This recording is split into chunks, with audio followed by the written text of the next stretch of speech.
Assalamualaikum warahmatullahi wabarakatuh. Kita masih membahas tema 5 tentang keseimbangan ekosistem pada sub 3. Nah, hari ini adalah tentang pembelajaran kedua. Mata pelajaran yang akan dibahas itu adalah Bahasa Indonesia, IPA, dan SBDP. Kalian masih ingat cara membuat pertanyaan pada teks non-fiksi? Nah, dalam membuat pertanyaan, itu kita harus mengetahui dulu kata tanya yang akan kita gunakan. Menemukan informasi dalam teks dapat dilakukan dengan membuat atau mengajukan pertanyaan yang berkaitan dengan isi teks. Setiap kata atau setiap kata tanya mempunyai makna dan tujuan yang berbeda. Nah, sekarang perhatikan contoh pada tabel berikut ini. Kata tanya apa? Itu contohnya adalah apa yang dimaksud dengan ekosistem. Karena apa itu menanyakan sesuatu. Ya, menanyakan sesuatu tentang ekosistem. Itu adalah contoh kalimat yang pertama. Kemudian, mengapa? Mengapa itu menanyakan suatu alasan. Di sini contoh kalimatnya adalah mengapa ekosistem harus dijaga. Yang ketiga, itu di mana. Di mana itu menanyakan tempat. Nah, di sini ada contohnya yaitu di mana ekosistem air tawar. Oke? Itu di mana. Kemudian kapan? Kapan itu menanyakan waktu. Contohnya itu seperti kapan terjadinya perubahan ekosistem. Yang kelima itu ada bagaimana. Bagaimana itu menanyakan cara. Ya, bagaimana itu menanyakan cara. Di sini contoh kalimatnya, bagaimana terjadinya perubahan ekosistem. Nah, jadi maksudnya bagaimana terjadinya perubahan ekosistem itu adalah cara berubahnya suatu ekosistem. Oke? Nah, kemudian siapa? Siapa itu menanyakan seseorang. Contoh kalimatnya, siapa yang bertanggung jawab menjaga keseimbangan ekosistem?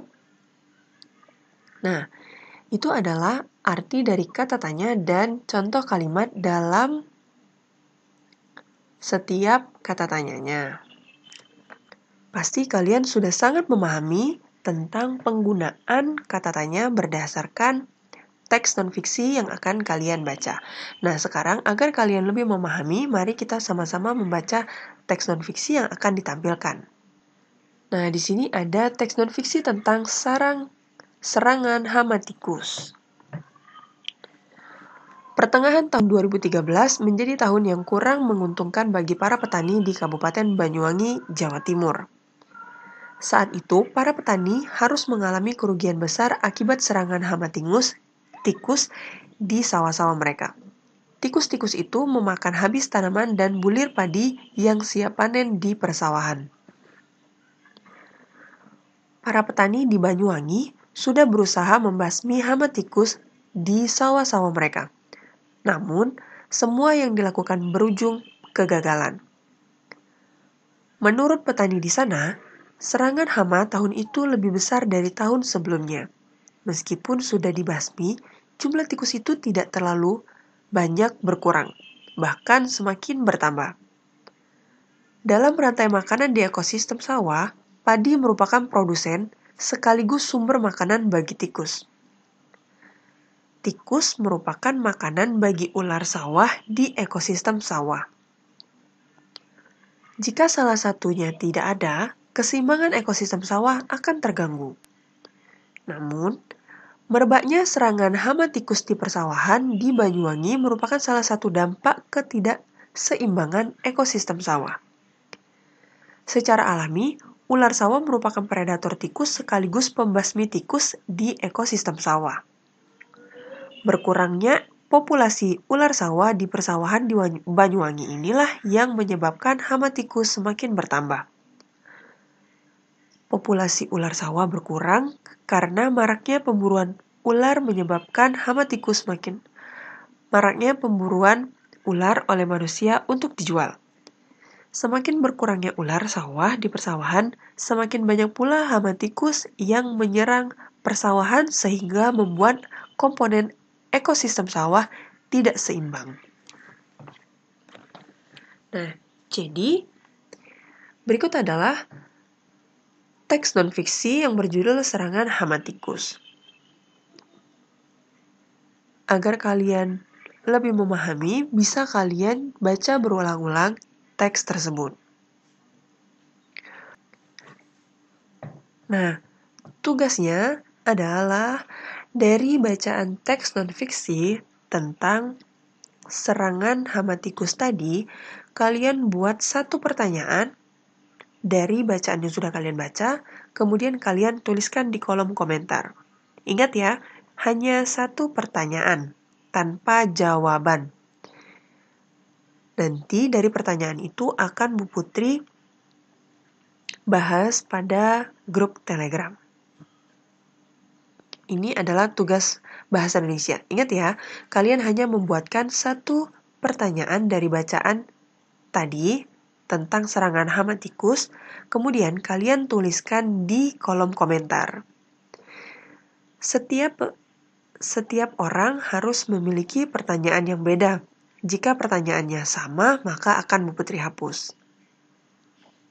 Oke, jangan sampai sama ya pertanyaannya. Oke, kita lanjut ke pelajaran IPA. Pada pelajaran ini kita akan membahas tentang pengaruh perubahan lingkungan terhadap keseimbangan ekosistem. Komponen-komponen dalam suatu ekosistem harus seimbang. Seimbang berarti tidak ada salah satu komponen yang lebih atau kurang. Perubahan yang terjadi pada salah satu komponen dalam lingkungan dapat menyebabkan segala proses dalam ekosistem terganggu. Ekosistem yang terganggu dapat menyebabkan terganggunya rantai makanan. Rantai makanan yang merupakan penyusun jaring-jaring makanan pada sebuah ekosistem tidak akan terganggu selama semua komponen dari rantai makanan tersebut tetap berperan. Jika salah satu dari komponen rantai makanan tidak ada, komponen rantai makanan lainnya akan terganggu. Sebagai contoh, perhatikan diagram jaring-jaring makanan pada ekosistem ladang tersebut. Nah, ini adalah jaring-jaring makanan pada ekosistem ladang. Ada jagung yang dimakan oleh belalang. Belalang dimakan katak dan katak dimakan oleh ular. Kemudian ada jagung yang dimakan belalang, kemudian belalang dimakan oleh kadal, dan kadal dimakan oleh ular. Lalu ada juga jagung yang dimakan oleh jagung yang dimakan oleh tikus, dan tikus dimakan oleh ular. Nah, ini adalah jaring-jaring makanan pada ekosistem ladang. Terdapat 3 rantai makanan pada jaring-jaring tersebut. Baiklah, kita lanjut.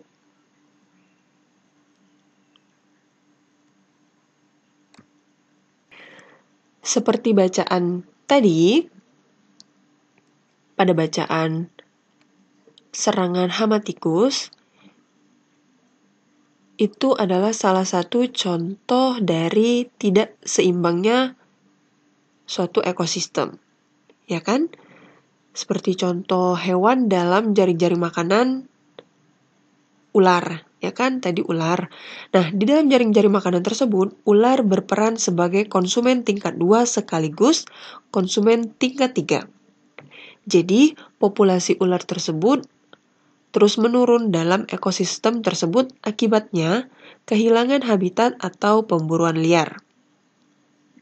Keseimbangan jaring-jaring makanan tersebut akan terganggu. Akibat dari penurunan populasi ular dalam ekosistem sawah adalah populasi tikus. Katak dan kadal akan meningkat karena ketiga hewan tersebut tidak memiliki pemangsa. Populasi jagung akan menurun akibat meningkatnya jumlah tikus. Populasi belalang akan menurun akibat meningkatnya jumlah katak dan kadal. Contoh lainnya, jika populasi jagung menurun akibat kekeringan pada musim kemarau, produsen dalam ekosistem tersebut akan berkurang. Akibatnya, populasi tikus dan belalang yang menurun juga akan diikuti oleh menurunnya populasi kadal, katak, dan ular. karena hewan-hewan tersebut juga akan kesulitan mendapatkan makanan. Akibat terganggunya jaring-jaring makanan tersebut, hewan yang ada dalam jaring-jaring makanan tersebut dapat memakan hewan lain di ekosistem yang berbeda. Contohnya, ular harus memangsa tikus akan memangsa hewan lain. Jadi, jika hewan atau pada jaring-jaring makanan, hewannya memakan hewan lain di ekosistem yang berbeda, maka seperti ular yang seharusnya memangsa tikus, maka akan memangsa hewan lain, misalnya anak ayam yang dipelihara oleh manusia. Nah, jadi kalian bisa menyimak tadi tentang pengaruh perubahan lingkungan terhadap keseimbangan ekosistem. Jika salah satu mereka hilang atau kurang, dengan tidak seimbangnya suatu ekosistem, maka semua akan terganggu. Misal seperti ular. Ular tidak ada, maka jagung akan habis dimakan oleh tikus. Karena tikus tidak ada yang memangsa, maka populasi tikus akan semakin banyak. Seperti misalkan kadal. Nah, jika ular tidak ada, maka kadal akan semakin banyak. Begitu juga katak-katak juga akan semakin banyak jika ular tidak ada. Nah, jadi tadi itu adalah tentang penjelasan dari jaring-jaring makanan pada ekosistem ladang.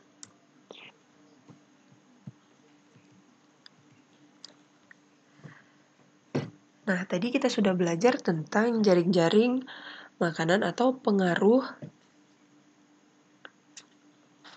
perubahan lingkungan terhadap keseimbangan ekosistem. Nah, sekarang kita akan membahas tentang ide penciptaan gerak tari dan properti tari. Tari merupakan karya seni yang pengungkapannya melalui gerakan. Penciptaan gerakan dalam seni tari diawali dengan menentukan ide atau gagasan. Sumber ide gerak tarian biasanya diperoleh melalui pengamatan terhadap gerak manusia, hewan, tumbuhan, atau alam. Selanjutnya, ide tersebut dikembangkan dalam bentuk gerakan dan dilengkapi dengan properti, busana, tata rias, dan musik yang sesuai. Perhatikan tarian kuda lumping. Mungkin sebagian dari kalian pernah menyaksikan tarian kuda lumping. Berasal dari manakah tarian kuda lumping? Adakah yang tahu? Tarian kuda lumping itu berasal dari Jawa Timur. Tarian kuda lumping merupakan tarian yang menggunakan properti kuda-kudaan yang terbuat dari anyaman bambu, serta ditunggangi oleh seorang penari. Tarian ini menggambarkan kegagahan pasukan berkuda. Gerakan dalam tarian tersebut dibuat menirukan gerak kuda dalam peperangan. Properti kuda dimaknai sebagai simbol keberanian, kekuatan, dan sifat pantang menyerah. Nah, itu adalah salah satu contoh dari gerakan tari dan properti tari. Yang di sini adalah tari kuda lumping.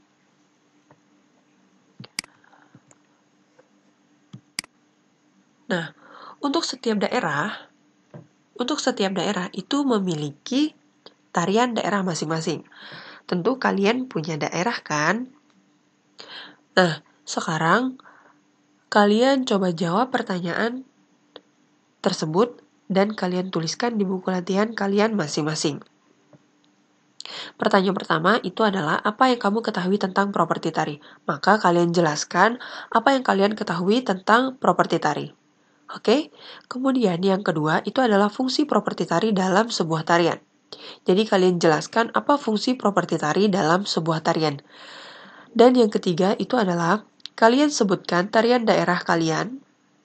Ya, kalian sebutkan satu tarian di daerah kalian. Kemudian kalian sebutkan juga properti yang digunakan dalam tarian tersebut. Hanya 3 pertanyaan dapat kalian tuliskan di buku tematik kalian. Nah, demikianlah pembahasan kita pada hari ini. Semoga kalian bisa memahami apa yang sudah dijabarkan tadi. Jika kalian ada pertanyaan, silakan kalian ajukan pertanyaan pada kolom komentar atau di grup Telegram. Maka akan kita bahas sama-sama nanti pada grup Telegram.